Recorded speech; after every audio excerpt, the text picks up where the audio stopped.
Cleveland, Ohio, March 24th. 2017. What appeared at first to be a routine drug deal quickly unraveled into chaos, erupting into unthinkable violence. But this wasn't just a deal. It was a pre-planned robbery, a setup that would turn deadly. The quiet streets of the Detroit Shoreway neighborhood became the stage for a crime that left one man dead, another accused of murder, and a third ensnared in a web of blame, deceit, and desperation. In a story where every decision carried devastating consequences, this case exposed the dark intersections of betrayal, calculated risks, and the pursuit of justice. This is the story of Randall Satterwhite, a man caught in the crossfire of fate and the law, as we uncover the events that turned one night into a tragic turning point. How did a premeditated plan spiral so far out of control, and what truly happened in the moments that followed? Let's break it all down.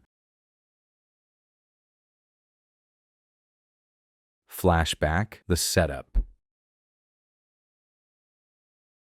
In 2017, Randall Satterwhite, then 38, arranged what he believed would be a simple plan to rob a drug dealer, Quintine Walker, who had recently been released from prison. Randall was accompanied by his longtime friend, Joseph Timko. However, the situation quickly spiraled out of control when Joseph attempted to execute the robbery, leading to a violent confrontation. The altercation was immediate and intense. Joseph pulled a weapon, demanding cash from Walker, but Walker, no stranger to danger, reacted swiftly. In the ensuing chaos, Walker drew his own gun and fired, as Randall later stated. The shot struck Timko in the neck, instantly silencing the violence around them. With Timko mortally wounded and Walker fleeing, Randall was left to decide his next move. Overwhelmed with panic and uncertainty, Randall made a decision that would have devastating consequences. Instead of cooperating fully, he drove Timko to his home on Rocky River Drive, perhaps hoping to shield him or buy some time to figure out his next steps. However, his desperation led to a tragic outcome. According to reports, when the police arrived at Timko's residence, they found him unconscious with a gunshot wound to his neck. Despite their immediate efforts, it was too late to save him. This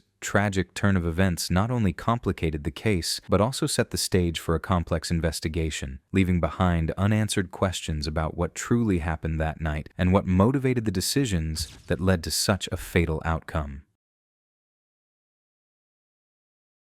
The interrogation begins, uncovering the truth.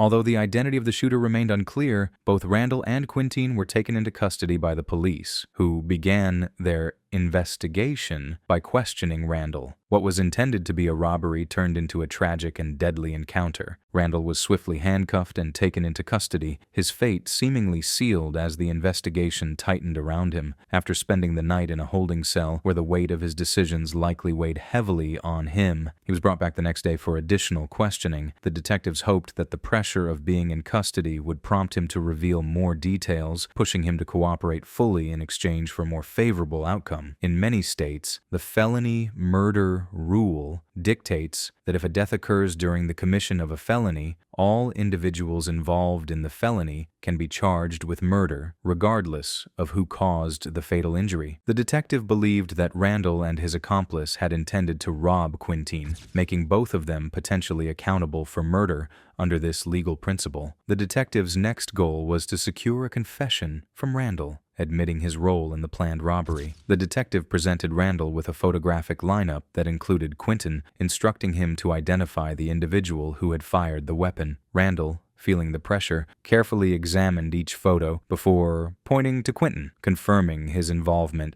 in the shooting. Quintine Walker, the story unfolds and the investigation deepens.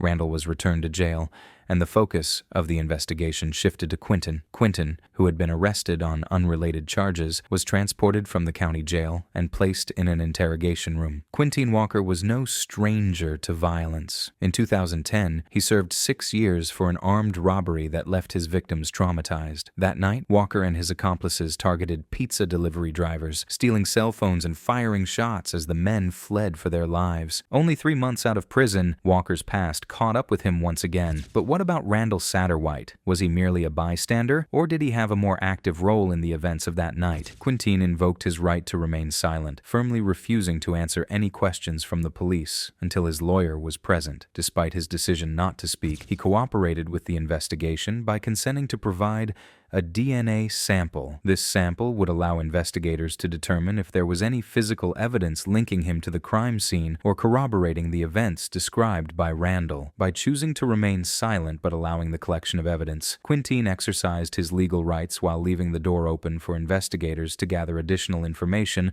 through forensic analysis. After the DNA collection was completed, Quintine was transported back to jail. The following day, he appeared in court for arraignment on the initial charges that had resulted in his arrest. Once his court proceedings concluded, Quintine was promptly escorted back to the police station for additional questioning, where investigators sought to gather more information related to the ongoing case. This further interrogation aimed to address unresolved details and strengthen the case against him. Quintine's refusal to cooperate forced the detectives to focus on building a strong circumstantial case. Their strategy involved two key actions: obtaining a search warrant for Quintine's residence and re-interviewing Randall to gather further information. The police executed a search warrant on Quintine's residence, but unfortunately, the murder weapon was not recovered. With little physical evidence to work with, the detective realized that securing a conviction would likely depend on Randall's testimony against Quintine. The next day, Randall was brought back into the interrogation room for further questioning,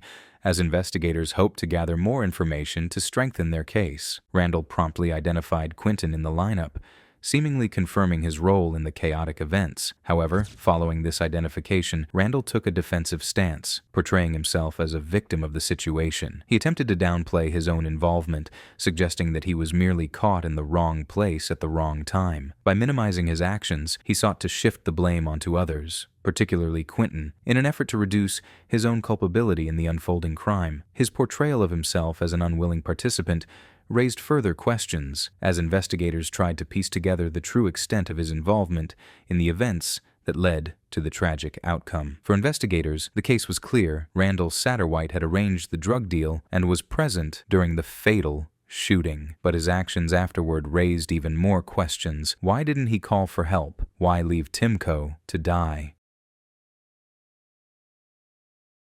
The verdict and conviction. Randall Satterwhite was ultimately convicted of involuntary manslaughter and aggravated robbery, resulting in a 7-year prison sentence. The court determined that his actions, driven by desperation, led to the tragic death of Joseph Timko. His conviction marks the end of one chapter, but for the families involved, the pain and confusion linger. However, as of the creation of this video, Quintine Walker has not been convicted of any charges related to Joseph Timko's death. Despite being a key figure in the investigation, there have been no formal charges filed against him. The case against him remains open, with authorities continuing to explore every angle in search of the truth. The legal proceedings surrounding this case have raised questions about responsibility, the choices made that night, and the truth of what really happened. As the investigation unfolds, there are still many unanswered questions that haunt both the community and those directly involved. The pursuit of justice continues, and the families affected by this tragedy wait for closure. The larger picture.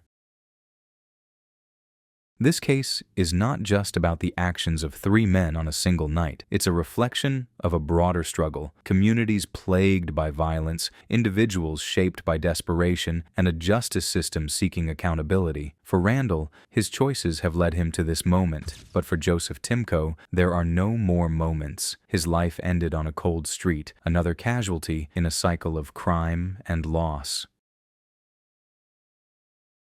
Closing. Final reflections.